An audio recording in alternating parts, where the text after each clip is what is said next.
But there's a third frame that I think about a lot, which is I call it play it out. And so it's like, let's sit in there, because again, fear exists in the vague, not in the specific. And in the resistance. Yes. And so like when we have these specificities of like, okay, I'm going to start a podcast. I can't start a podcast. Like, okay, it's this big vague thing, but no, like, let's play it out. Like, let's see what actually would happen. So I'm going to upload something, and then people don't listen to it. Okay, well, they didn't listen to it. Okay, well, then that's not a problem. Okay, let's see tons of people listen to it, which I don't know how that magically happens, but let's say tons of people listen to it and they all hate it. Okay, immediately you have this anxiety that we're no, but let's play it out. Like, what happens next? It's like, okay, is it going to change what I eat? Is it going to change where I sleep? Okay, let's say I all of a sudden I lose all the money that I have. It's like, okay, well, I probably have a bunch of people that if I really needed to sleep on their couch or in a spare bedroom, I could do that.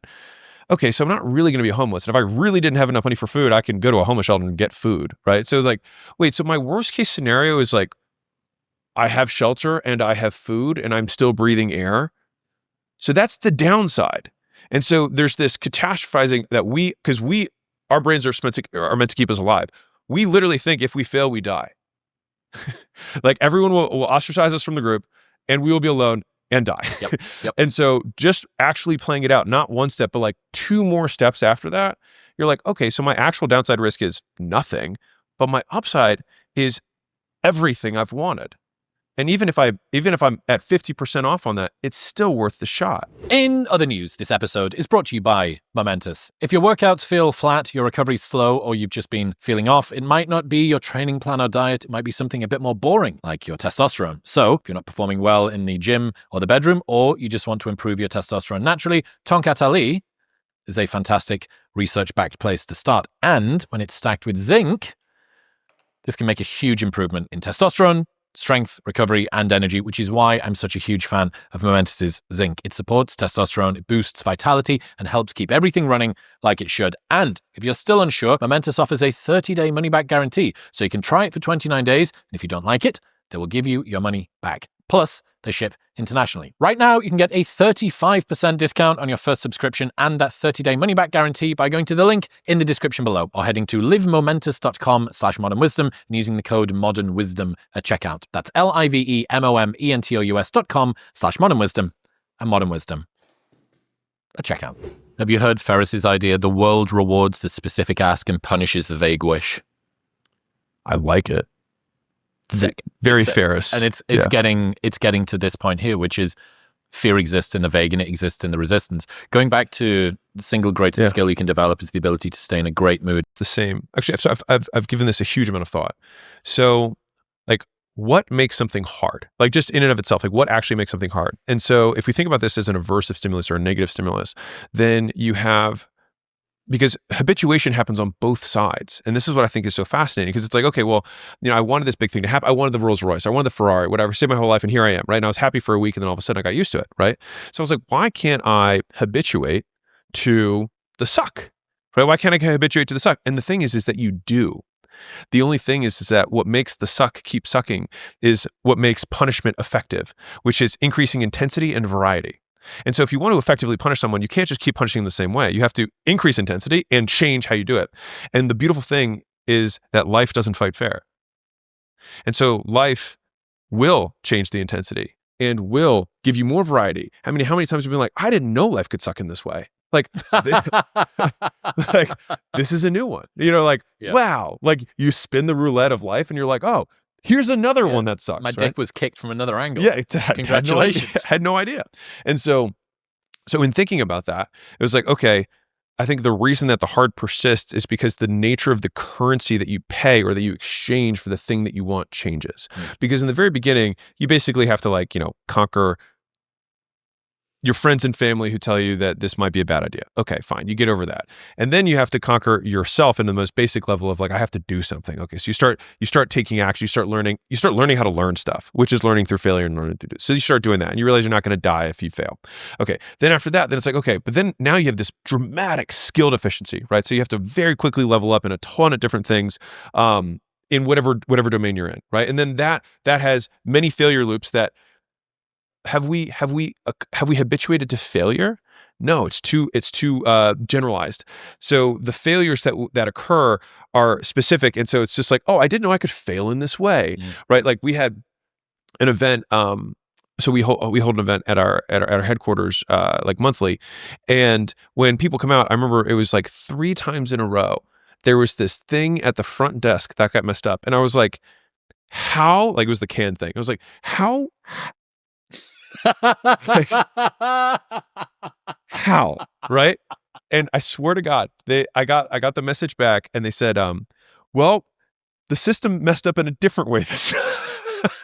And I was like, same issue, new route. Exactly. Yeah. And I was like, and it happened 3 times in total. And so it was the same problem, 3 complete. They're like, well, we fixed that version of the problem, but then this one came up. And so it's like, it still sucked. And so the thing is that I think failure is our habituation to failure is so narrow that every new type of failure, all 3 of those hurt. Micro novelty. Yes. And so when I think about that, is like when like I said, this year financially has been the best year of my life, right? And so that's been awesome. But I've had all of these. I mean, I've had health stuff. Layla had health stuff that was separate. We had legal things, which is another whole thing, because Business stuff, book stuff. Yeah, there's the book stuff, and then there's staffing stuff. Yeah, there's a lot of things. And so all of those things here. And now. Yeah, and I like, we worked. So I had my whole team in a boardroom. At the very beginning, you saw my timer. So I have a timer that's on my phone. It has like 22 and a half hours on it. And so what I've been doing is I've been challenging the team they wanted to do a 12-week project. And I said, hey, can we do it in 7 days? Right. And not only are we going to do it in 7 days, we're going to actually see how many actual hours does it take of us working together to get this done. And my hope is that we get the whole thing done in under 50 hours with 8 guys. And so I'm like, okay, so we can shrink what was once going to be 3 months into this period of time. And so over the last 2 days, we just did this, and I'm going to do it again tomorrow, is that everyone was starting to work at 7 and continued, didn't really leave the boardroom except for like to use the restroom until about 9 o'clock at night. And so you're talking 12, 14-hour days, but like on the whole time. And the thing is, and this is what's crazy, every single guy who was in that room texted me afterwards, was like, that was fucking awesome. Like, I wish we could work like this all the time. And so like, I don't think, like, we talk about work and what makes work hard and all of these things, but like, most of the things, once you learn how to work, the work itself is self-reinforcing and you enjoy it. It's everything else that you didn't know you were going to have to sacrifice so that you could get back to working. Mm-hmm. And so that's where I've had to really consider this Bulgarian method approach. So we talked about a powerlifter, a friend of yours, who, like, he went to go train with the best coach of all time. And so there's the Bulgarian system, which is the same thing in Bulgaria. This tiny little nation disproportionately outcompetes in Olympic lifting.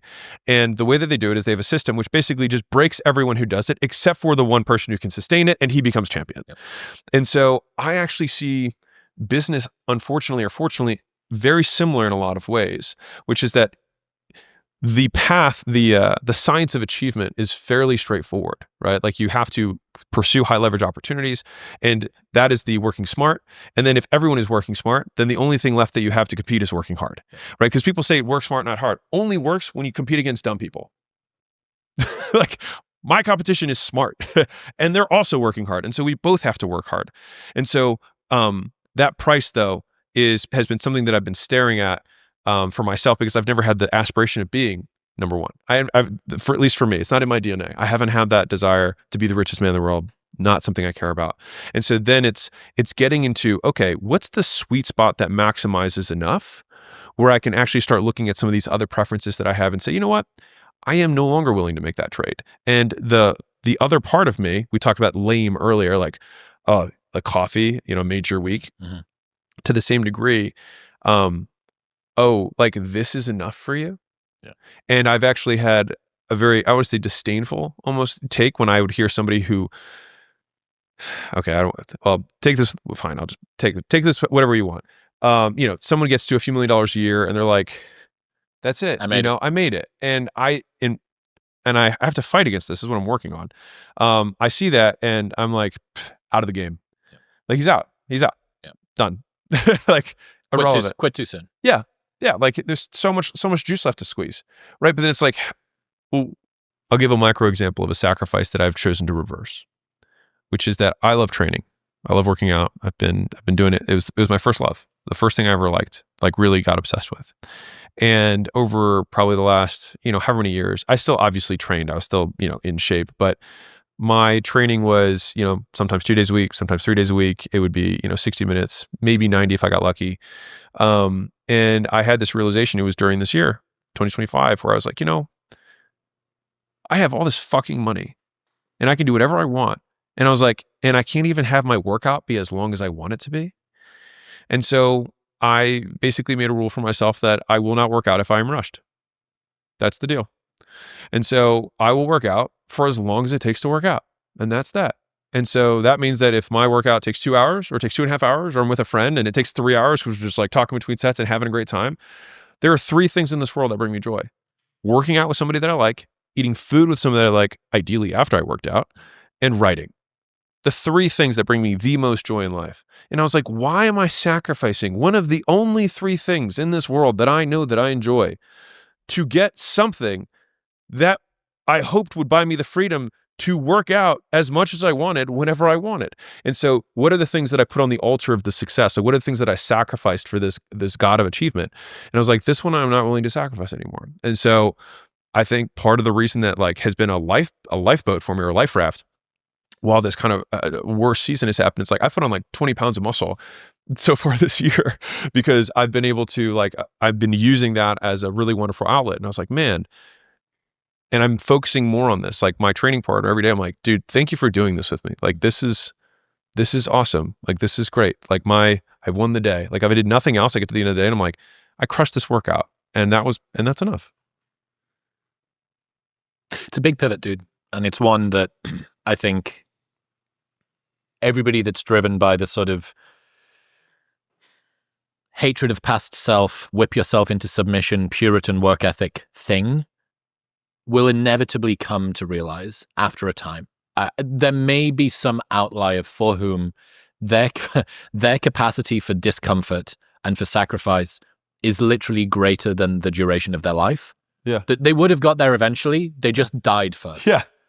Yeah. But I think that for most people it's not. And I would call it something like sort of lifestyle escape velocity, where you go, all of the objective metrics are right and the subjective ones aren't, which is a good example of sort of what you've hinted at.